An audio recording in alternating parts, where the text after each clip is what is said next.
Moving on to the next, we have to discuss regarding the various component of fire pump units. We have at Dubai Industrial College the split case type of fire pumps.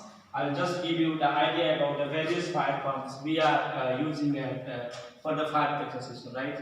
We normally have four types of the fire pumps.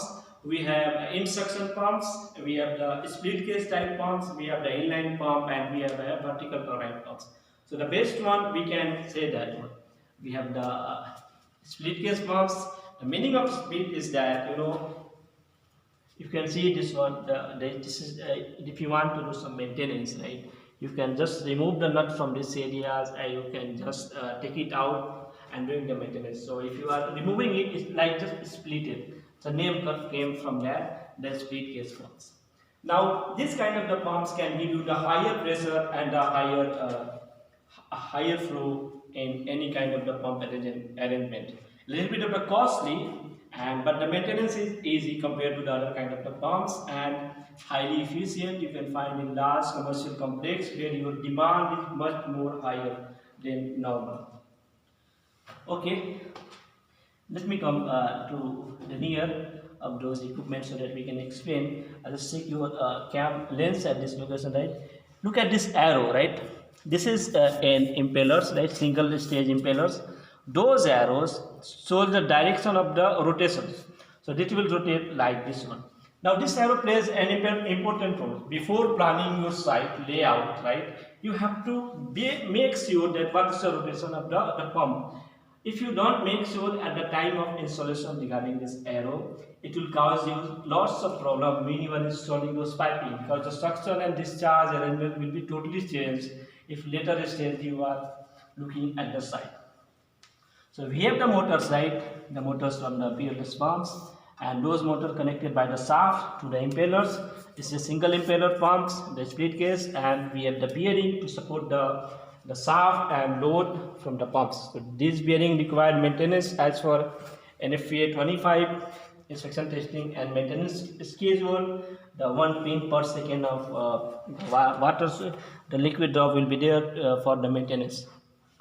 Now, looking at the top of this pumps, we have a air release valve. I was explaining since beginning regarding the cavitation, right? To avoid the cavitation, we need reducers, right? Acidic reducers. Even those if we have some air, right? Which we in this kind of the air we can get the airs.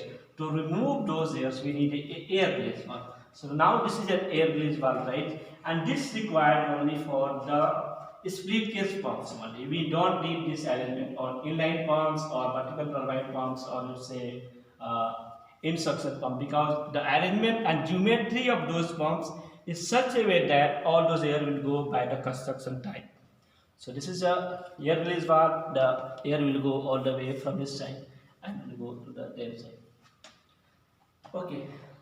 Now we have circulation relief valve, right? This is a PRV, pressure relief valve. The function of this PRV is that when your pump is running at churned conditions.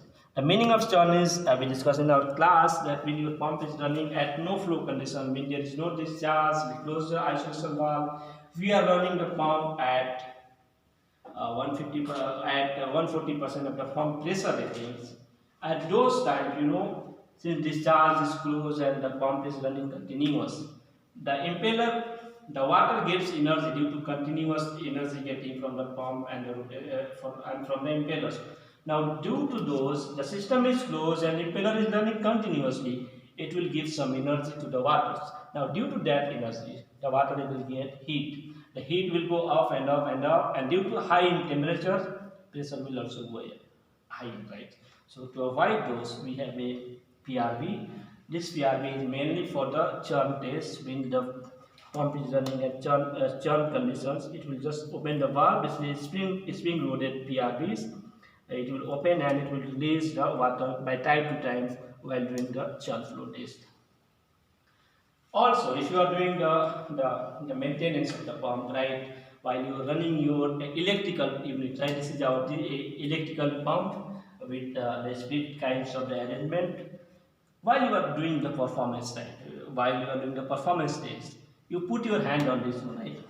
By doing that one, you will notice what is the heat inside the pump. If you are getting more heat, then there is a problem. You have to fix those heats because maybe the water is not getting discharged from the PRB to the outside. So make sure regarding the heat, we are getting in depth inside as well. This is the one thing we have to be careful. If there is some vibration, right?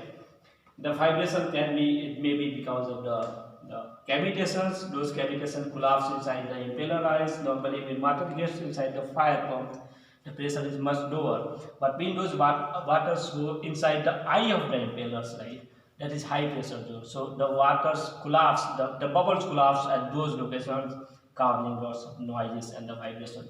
That is not good for your pumps. You have to fix that one and to avoid the vibration. Okay, then we have a discharge valve. This discharge valve is the common one we can find in most of the fire protection system. It is not like the suction one, because in suction we have the compound gauge where we can measure the negative pressures, but in the discharge it's only to measure the positive pressure from the pump. Now, how to size those gauge? This gauge size based on the capacity of your pump. Let's say your fire pressure system is set for 150 psi, right? Including the pressure we are getting from the tank. So this should be the 2 times of that. So 150 times 2 means to 300 psi should be the pressure of this gauge, either this one or that one, any kind of the fire pressure system. This should be calibrated after 1 year annually, and plus minus 1% of the variation is allowed, not more than that. Now we have a expansion valve, right? The rubber one. So expansion joint, normally when water is, so after the discharge, we have a reducer, right? I explained regarding the reducer at the back. That is an eccentric reducers. Now after the discharge, we have a concentric reducers. So after the discharge, we don't have problem with cavitation at all, because pump already did their job, impart the energy, now those energy going outside. So we have no need any kind of those arrangement in the suction discharge side. Sorry. Soon after that, we have an expansion valve. We understand that when water is coming out from the discharge, it's coming at very high pressures. So those high pressure may cause some kind of the misalignment, some kind of the misalignment into the connection. So we have an expansion valve which will give some kind of the misalignment, which will be used to overcome some misalignment into the fire pump after that. Now we have a check valve. It is 8-inch connection, right? 8-inch check valve. If you can see, 6-inch check valve, right? 200 CWP, and if you can see the arrow, the arrow is most important, should be always in that direction.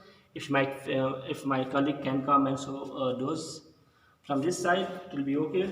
Otherwise, just keep in mind, the arrow. Keep in mind regarding this arrow of the check valve, right? So this arrow should be always into this direction, to the discharge line. Now we know well that the check valve allow only water to flow into one direction, so water will never come into this direction. The idea behind that, we want to avoid the back pressure into the fire protection system. We know that we have diesel pumps, electrical pump, and the jockey pumps. All are connected in a header into the discharge. So we don't want the back pressure of one pump. Let's say the electrical pump started and the water is going back to the diesel pump. So those discharge that if there is no check valve. So check valve will restrict flow only in one direction to the discharge line, and it will not allow water to flow into the proper directions. Thank you.